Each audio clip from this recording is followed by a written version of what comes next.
రాజకీయాల్లో ఎన్నో వింతలు జరుగుతుంటాయి కాని జాన్యువరి 2026లో జరిగింది మాత్రం నిజంగా చాలా ప్రత్యేకం. తెలంగాణ ముఖ్యమంత్రి రేవంత్ రెడ్డి ఫుల్ పవర్లో ఉన్న ఒక లీడర్ సడన్గా తన పనులన్నీ ఆపేసి హార్వర్డ్ యూనివర్సిటీలో స్టూడెంట్గా జాయిన్ అయ్యారు. ఆలోచించండి, అధికారంలో ఉన్న ఒక సీఎం మళ్లీ క్లాస్ రూమ్కి వెళ్లారు. దీంతో అందరి మైండ్లోనూ ఒకే ఒక ప్రశ్న మొదలైంది. ఈ విశ్లేషణలో మనం కనుక్కోబోయేదిదే. అసలు అంత పెద్ద పొజిషన్లో ఉన్న ఒక నాయకుణ్ణి తిరిగి క్లాస్ రూమ్కి నడిపించిన కారణాలేంటి? పదండి, ఈ ఇంట్రెస్టింగ్ జర్నీ వెనుకున్న అసలు కదేంటో లోతుగా చూద్దాం. సరే, మన మొదటి భాగం ఒక పొలిటీషియన్ స్కూల్కి వెళ్లడం. అంటే రాజకీయ వేదిక నుంచి నేరుగా తరగతి గదికి అన్మాట. అసలు ఈ అసాధారణ ప్రయాణం ఎందుకు మొదలైందో ఇప్పుడు చూద్దాం. అవును, మీరు విన్నది కరెక్టే. తెలంగాణ ముఖ్యమంత్రి రేవంత్ రెడ్డి ప్రపంచంలోనే టాప్ యూనివర్సిటీ అయిన హార్వర్డ్ కెనెడీ స్కూల్లో ఒక 6 రోజుల స్పెషల్ ఎగ్జిక్యూటివ్ కోర్సులో చేరారు. అయితే ఇది ఊరికే చదువుకోవడానికి వెళ్లిన ట్రిప్ లాగా అనిపించట్లేదు. దీని వెనుక ఒక పక్కా స్ట్రాటజీ ఉన్నట్టు కనిపిస్తోంది. ఇప్పుడు చూడండి, ఈ స్లైడ్లో ఒక చాలా ఆసక్తికరమైన విషయం ఉంది. అదే ఆయన ప్రయాణం యొక్క సీక్వెన్స్. ఆయన మొదట ప్రపంచ ఆర్థిక కేంద్రమైన దావోస్కి వెళ్లారు. టార్గెట్ ఏంటి? తెలంగాణకు ఇన్వెస్ట్మెంట్స్ తీసుకురావడం. ఆ తర్వాత వెంటనే ప్రపంచ ఆలోచనలకు కేంద్రమైన కేంబ్రిడ్జ్లోనే హార్వర్డ్కి వెళ్లారు. అంటే ఫస్ట్ డబ్బు, తర్వాత నాలెడ్జ్. ఇది చాలా క్లియర్గా ప్లాన్ చేసుకున్న ఒక వ్యూహాత్మక ప్రయాణంలా కనిపిస్తోంది. మన రెండో భాగం, inside the Harvard class room. సరే, ఆయన హార్వర్డ్ వెళ్లారు, బాగుంది. కాని ఆ 6 రోజులు, ఆ క్లోజ్ డోర్స్ వెనుక అసలు ఏం జరిగింది? ఆయనక్కడ ఏం నేర్చుకున్నారు? పదండి చూద్దాం. ఆ కోర్సు యొక్క మెయిన్ కాన్సెప్ట్ ఇదే, అడాప్టివ్ లీడర్షిప్. అంటే ఇది మామూలు పాలసీల గురించో రూల్స్ గురించో చెప్పే కోర్సు కాదు. సమాజంలో లోతుగా పాతుకుపోయిన సమస్యల్ని మార్చడానికి, వ్యవస్థల్ని మార్చడానికి ఎలా నాయకత్వం వహించాలో నేర్పించే ఒక ప్రాక్టికల్ ఫ్రేమ్వర్క్ ఇది. దీన్ని సింపుల్గా అర్థం చేసుకోవాలంటే ఈ కోర్సులో 2 రకాల సమస్యల గురించి చెప్తారు. మొదటివి టెక్నికల్ ప్రాబ్లమ్స్. ఫర్ ఎగ్జాంపుల్, ఒక ఫ్లైఓవర్ కట్టడం.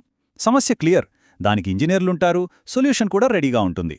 కాని రెండోవి అడాప్టివ్ ఛాలెంజెస్. ఉదాహరణకి కుల వివక్షను రూపుమాపడం.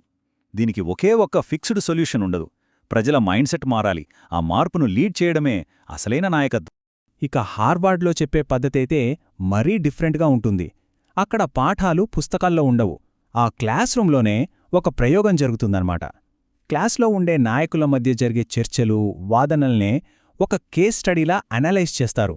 అంటే రియల్ టైంలో వాళ్ళు ఎలా ప్రవర్తిస్తున్నారో అదే వాళ్లకు పాఠం. ఇది ఒక అద్దం లాంటిది. ఒక లీడర్ అసలు క్యారెక్టర్ను వాళ్లకి చూపిస్తుంది. సరే, ఇదంతా హార్వర్డ్లో జరుగుతుంటే ఇక్కడ మన ఇండియాలో, ముఖ్యంగా తెలంగాణలో ఏం జరిగింది? ఆయన విద్యాయాత్ర ఇక్కడ ఎలాంటి పొలిటికల్ దుమారాన్ని రేపిందో ఇప్పుడు చూద్దాం. ఈ 6 రోజుల ప్రోగ్రాం ఫీజు $12,900. అంటే మన ఇండియన్ కరెన్సీలో సుమారు 11 లక్షల రూపాయలు. ప్రతిపక్షాలు చేసే విమర్శలకు ఈ నంబరే ఒక పెద్ద ఆయుధంగా మారింది. బీఆర్ఎస్ పార్టీ నుంచి వచ్చిన మొదటి విమర్శ ఇదే. వాళ్ల వాదనేంటంటే నాయకత్వం అనేది ఇలాంటి క్రాష్ కోర్సులతో రాదు, పాలనతో నిరూపించుకోవాలి అని. సీఎం తన బాధ్యతల్ని వదిలేసి ఇలా విదేశాలకు వెళ్లడమేంటని వాళ్లు గట్టిగా ప్రశ్నించారు. ఇక బీజేపీ వాళ్ల విమర్శ ఇంకో కోణంలో ఉంది. వాళ్లు ఫైనాన్షియల్ యాంగిల్ను పట్టుకున్నారు. ఒకవైపు ప్రభుత్వం పొదుపు పాటించాలి అంటుంటే సీఎం ఇంత ఖరీదైన కోర్సులకు వెళ్లడం కరెక్ట్ కాదు అన్నారు. అంతేకాదు, ఇలాంటివన్నీ సీఎం అయ్యాక కాదు, కెరీర్ మొదట్లోనే నేర్చుకోవాలని కూడా అన్నారు. మరి ఈ విమర్శలకు ప్రభుత్వం కూడా గట్టిగానే సమాధానమిచ్చింది. వాళ్ల వాదన ప్రకారం ఇది కేవలం ఒక వ్యక్తి పర్సనల్ ట్రిప్ కాదు, ఇది తెలంగాణ గ్లోబల్ ఆశయాలకు ఒక సింబల్. మారుతున్న ప్రపంచంలో నాయకులు కూడా కాన్స్టెంట్గా నేర్చుకుంటూ ఉండాలి. ఈ పర్యటన రాష్ట్రానికి కొత్త ఆలోచనలు, పెట్టుబడులు తీసుకువస్తుందని ప్రభుత్వం చెప్పింది. ఒక్క నిమిషం, ఈ పొలిటికల్ గొడవలన్నీ పక్కన పెట్టి కొంచెం పెద్ద చిత్రాన్ని చూద్దాం. అంటే దశాబ్దాలుగా మన భారత రాజకీయ నాయకుడి ఇమేజ్ ఎలా మారుతూ వస్తోంది, ఈ సంఘటన ఆ మార్పులో ఎక్కడ సరిపోతుందో ఇప్పుడు విశ్లేషిద్దాం. ఈ స్లైడ్ చూడండి, చాలా ఇంట్రెస్టింగ్గా ఉంటుంది. ఇది మన పొలిటికల్ లీడర్ల ఎవల్యూషన్ను చూపిస్తుంది. ఒకప్పుడు నెహ్రూ లాంటి ఇంపీరియల్ స్కాలర్స్ ఉండేవారు. వాళ్ళు రాజకీయాల్లోకి రాకముందే ఫారిన్లో చదువుకున్నారు. ఆ తర్వాత చిదంబరం లాంటి టెక్నోక్రాట్లొచ్చారు. వాళ్ల స్కిల్స్తో పాలిటిక్స్లోకి ఎంటర్ అయ్యారు. ఇప్పుడు రేవంత్ రెడ్డి ఒక కొత్త కేటగిరీని రిప్రజెంట్ చేస్తున్నారు. అదే లెర్నర్ ఎగ్జిక్యూటివ్. అంటే క్షేత్రస్థాయిలో ప్రజల్లో నాయకుడిగా ఎదిగి ఆ తర్వాత గ్లోబల్ నాలెడ్జ్ను సంపాదించుకునేవాళ్లు. రేవంత్ రెడ్డి ఈ కొత్త రకం నాయకుడికి ఒక పర్ఫెక్ట్ ఎగ్జాంపుల్. ఆయన వారసత్వ నాయకుడు కాదు, టెక్నోక్రాట్ కూడా కాదు.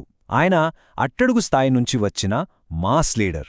ఆయన నేపథ్యం హార్వర్డ్ కాదు, దాన్ని ఆయన సంపాదించుకున్నారు. ఇది సెల్ఫ్ మేడ్ అనే కాన్సెప్ట్ను చాలా బలంగా చూపిస్తోంది. సరే, థియరీ అంతా బాగుంది, క్లాసులయ్యాయి. కాని అసలు కథ ఇప్పుడు మొదలవుతుంది.